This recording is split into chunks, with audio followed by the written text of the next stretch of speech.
அல்லேலூயா. சரி, இந்த அதிகால ஆராதனைக்கு வந்திருக்கிற உங்கள் யாவரையும் கர்த்தராகிய இயேசுவின் நாமத்தினால வாழ்த்துகிறேன். கர்த்தர் உங்களை ஆஸ்வதிப்பாராக. அல்லேலூயா. உற்சாகமா இருங்க. அல்லேலூயா. சரி, நம்ம இந்த அதிகால ஆராதனையில இயேசு கிறிஸ்து நிறைவேற்றின ஊழியங்களை குறித்து தியானித்து கொண்டு வருகிறோம். இன்றைக்கு கடந்த நாட்கள்ல இருந்து இயேசு கிறிஸ்து கலீலியாவில் என்னென்ன ஊழியங்களை நிறைவேற்றினார் என்று பார்த்து கொண்டு வருகிறோம். கலீலியாவை ஒட்டி இருக்கிற பகுதி தான் பிலிப்பு செசரியா. இந்த பகுதிக்கு இயேசு கிறிஸ்து வந்து என்னை யார் என்று ஜனங்க சொல்லுகிறார்கள் என்று சீஷர்களை பார்த்து கேட்கிற இந்த பகுதியை தான் நம்ம தியானிக்க போகிறோம். மத்தேயு சுவிசேஷ புத்தகம் 16ஆம் அதிகாரம். மத்தேயு சுவிசேஷ புத்தகம் 16ஆம் அதிகாரம் 13 23 வரைக்கும் எல்லாரும் கவனிக்கலாம். இது மற்ற எந்த சுவிசேஷத்திலையும் இருக்காத ஒரு சம்பவம். மத்தேயுல மாத்திரம் கர்த்தர் நம்ம அதாவது மத்தேயு மட்டும்தான் நம்ம இதை குறித்து இருப்பார். கொஞ்சம் வாசிக்கலாமா?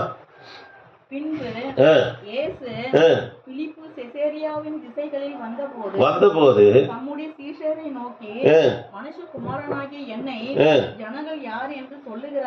போதும் கவனிக்கலாம்.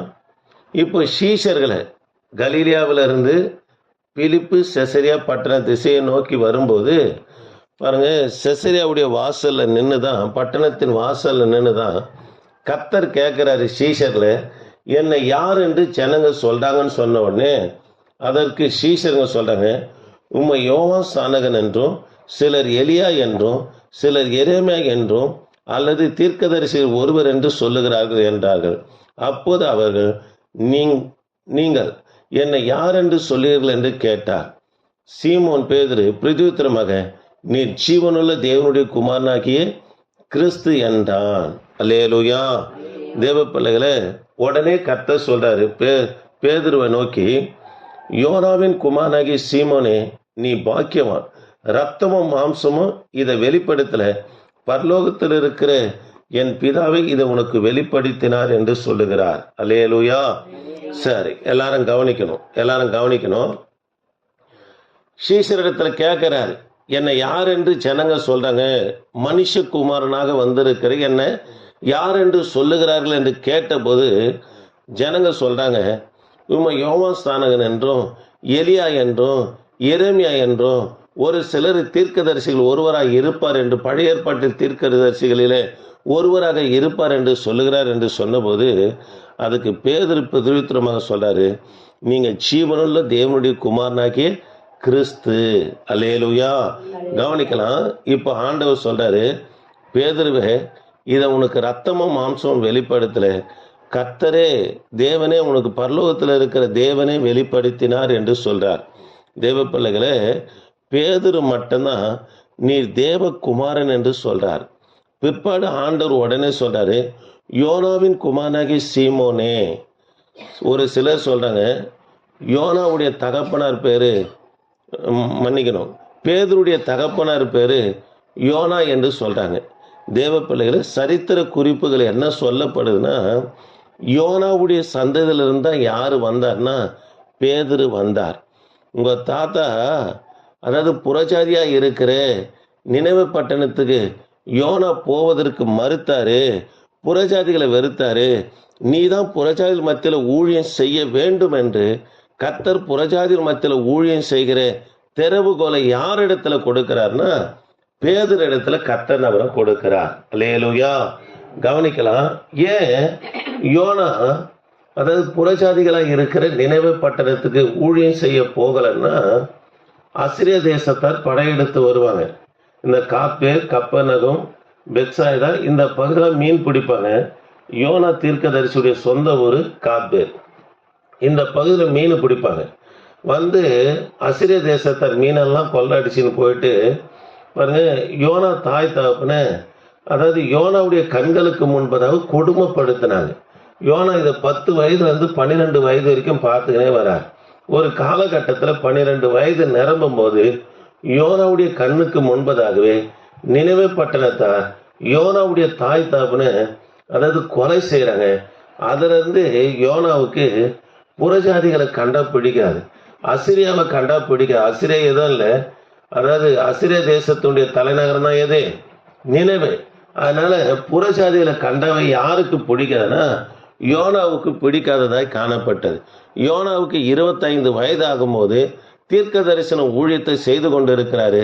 அவரை பார்த்து கர்த்தர் சொல்றாரு, நீ நினைவுக்கு போ என்று சொன்ன உடனே அப்போ யோனா, ஆண்டவரே நீரமானா உம்முடைய ஊழியமானா என்று போட்டு தர்ஷிஷை நோக்கி நம்ம புறப்பட்டு போகிறார். தர்ஷிஷுக்கு எதுக்காக புறப்பட்டு போறான்னா, தர்ஷிஷத்தில் வந்து வியாபார மையங்கள் அதிகமாய் காணப்படுது. நான் எதனா வேலை செஞ்சனாலும் போயிச்சுக்கிறேன், உம்முடைய ஊழியமாக நீரமானா என்று என்ன பண்ணேன்னா யோனா ஓடுகிறத பார்க்கிறோம். அல்லேலூயா. இதை தான் பேதுருவிடத்துல சொல்றாரு, யோனாவின் குமாரனாகிய சீமோனே, இதை ரத்தமும் மாம்சம் வெளிப்படுத்தல, உன் மூதாதையா இருக்கிற யோனா புறஜாதிகளை வெறுத்தாரு, புறஜாதிகள் மத்தியில் கொடுக்கப்பட்ட ஊழியத்தை நிறைவேற்ற மாட்டேன் என்று சொன்னார். அப்படி அல்ல, நீ தான் புறஜாதி மத்தியில் உன்னை கொண்டுதான் நான் ஊழியத்தை நிறைவேற்றுவேன் என்று சொல்லி யாருக்கு திறவுகோலை கொடுக்கிறார்னா பேதருக்கு கொடுக்கறத பார்க்கிறோம். அல்லேலூயா. பாருங்களேன், வாசிங்க 18ஆம் வசனத்தை வாசிங்கம்மா. நான் உனக்கு சொல்லுகிறேன், நீ பேதுருவாய் இருக்கிறாய். பாருங்க, நீ பேதுருப்பா, நான் கல்லு. கர்த்தர் தன்னை தான் சொல்றாரு. சிலர் பேதுரு கல்லுன்னு சொன்னாரு, பேதுரு மேல சபையை கட்டினாருன்றாங்க. தவறு. பேதுரை பார்த்து சொல்றாரு, நீ பேதுருவா இருக்கிறாய், நான் கல்லா இருக்கிறேன், உன்னை கொண்டு என் மேல என்ன பண்ணுவேன், சபையை கட்டுவேன் என்று கர்த்தர் சொல்லிட்டு 19ஆம் வசனத்துல என்ன சொல்றாரு பாருங்க.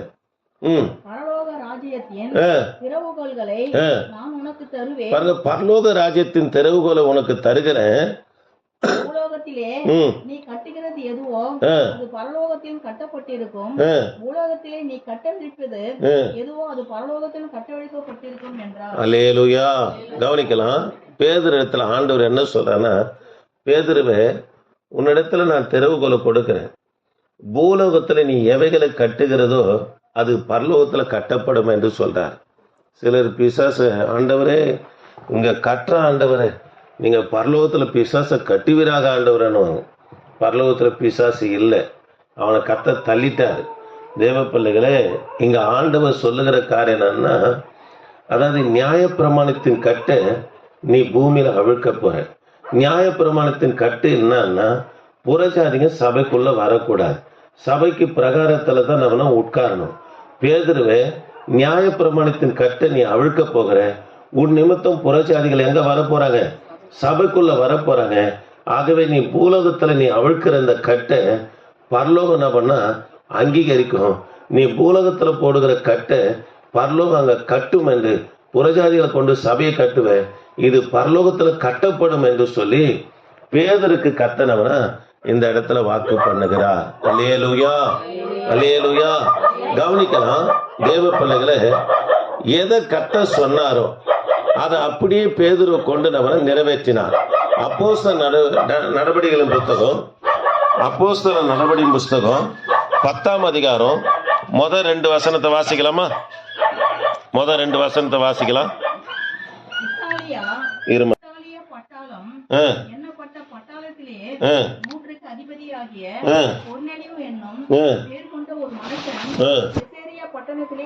பாருங்க, செசரியா பட்டணத்துல இருந்தான்.